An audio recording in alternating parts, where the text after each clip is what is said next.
Okay, let's unpack this. New game releases, they can be such a mixed bag, right? Totally.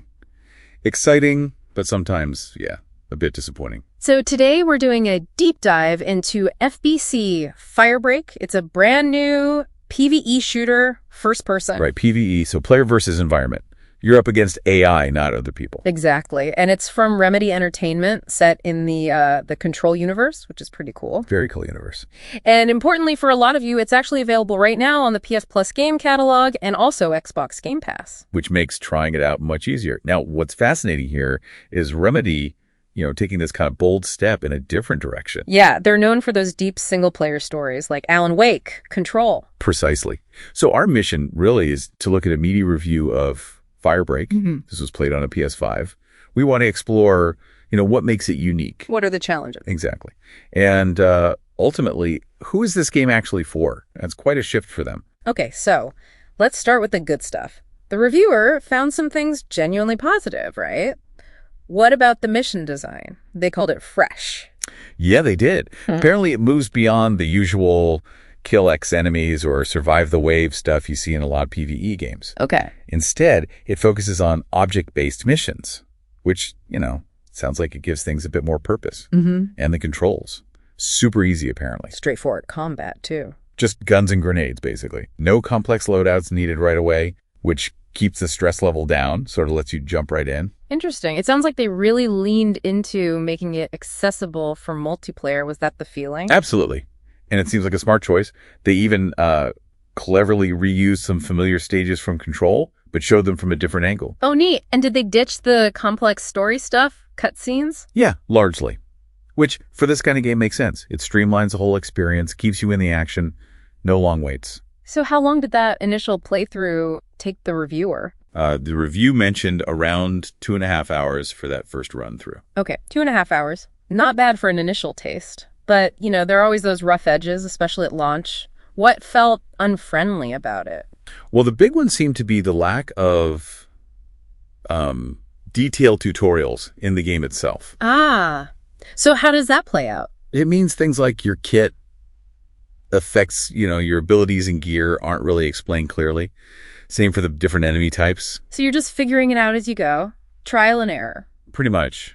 Which can be, frustrating. Learning by dying isn't always fun. Right. And what about the actual amount of content? I heard it was limited. Yeah, that was another major point. Only 5 stages at launch. 5. Wow. And some runs can be super short. As short as 5 minutes, the review said. Which, for this kind of game, raises questions about, replayability. Definitely. Does it change much when you replay? Apparently not.